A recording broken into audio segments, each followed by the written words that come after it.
Mercedes has an SUV for everyone. Back in the 1990s, they introduced the M-Class, built in Alabama. They later brought out the GL-Class, and in 2010, they introduced the GLK. Well, this is the first major renovation of the GLK since then, and for the 2013 model year, it has a new interior and a new drivetrain option that we've just driven. I'm Marty Padgett for High Gear Media, and today we're going to tell you about the 2013 GLK class with a new 2.2-liter turbo diesel engine. To test drive the new GLK, we came to La Clusaz, a beautiful little Alpine town in France, wedged between Switzerland and Italy. You could practically hear the cowbells, you could practically smell the butter churning. It's a great little place to test the GLK because in Europe it's used mostly as a ski weekend vehicle. Of course, in the US, it's used as an image vehicle, kind of a crossover competitor for the likes of the Volvo XC60 and the Audi Q5. Now this year the GLK gets a front end that brings it more in line with Mercedes' car lineup. The double bar grille, a bigger Mercedes emblem, and big headlamps with some LED highlights. Now, as before, Mercedes will offer some styling packages, including an AMG styling package that has LED daytime running lamps, 20-inch AMG 5-spoke wheels, and aluminum roof rails. And inside it'll have its own trim package that includes metallic dash trim.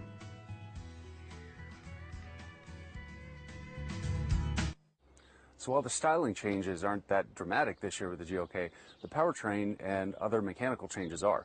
First things first, the V6 engine is now the same one that's used in the E-Class. It's direct injected, it's 3.5 liters of displacement, which is the same as the last engine, only this time instead of 268 horsepower, it's putting out 302 horsepower.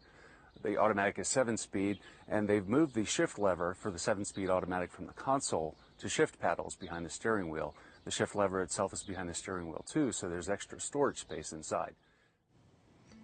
Now, for the first time, the GLK will offer a turbo diesel engine in the US.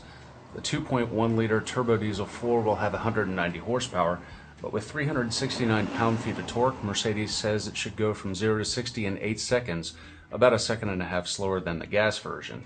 Now, fuel economy hasn't been estimated yet, but we're betting it'll get more than 30 miles per gallon on the highway.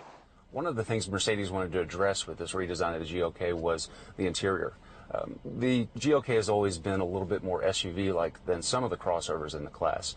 The Audi Q5, the Volvo XC60 are softer, richer-looking vehicles. The Mercedes is more SUV, more rugged. Still, with the new interior, the GLK has made a definite step forward. The materials are nicer, there's more soft-touch plastic on the dash, and again, for moving the shift lever from the console up to the steering column, you get more storage space inside. Now, once you've paired your smartphone, you'll be able to do a variety of searches through the new connectivity package. A Google local search, you'll be able to find information on weather, news, you'll even be able to update your Facebook status. Now, some users will like that, of course, and some won't.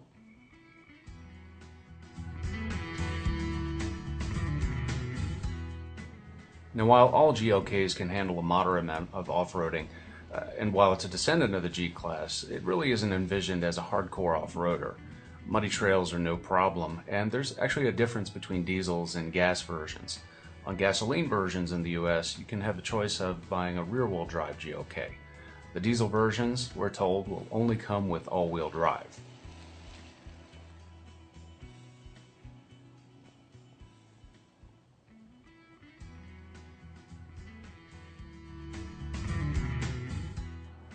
Now, along with all the other updates this year, the GLK also gets some changes to its suspension and its steering. The most notable is the addition of electric power steering. The old system was hydraulic, and frankly we thought it was pretty good, but electric steering helps the GLK get better fuel economy. What it also does is enables active park assist. With a special option package, the GLK will take over the steering when you're trying to navigate into a parallel parking spot. All you have to do is operate the gas and the brake.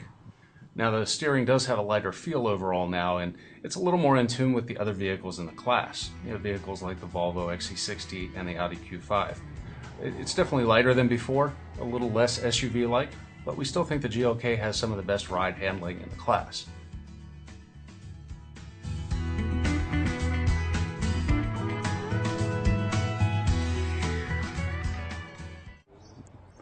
There's a slew of other technology incorporated into the new GLK. Number one is Echo Stop Start. It's a function that turns off the engine to save fuel at longer pauses and stoplights. It's standard on both the diesel and the gas engine. There's also new safety features, including lane keeping assist, which actually nudges the car back into the lane if it senses that you've drifted a little bit over the lines. The GLK also has more luxury features. There's a vinyl upholstery that's standard, but leather is an option. There's also a power tailgate offered.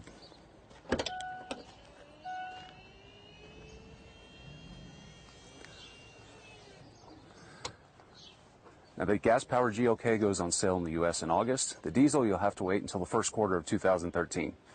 I'm Marty Padgett for High Gear Media. Thanks for joining us.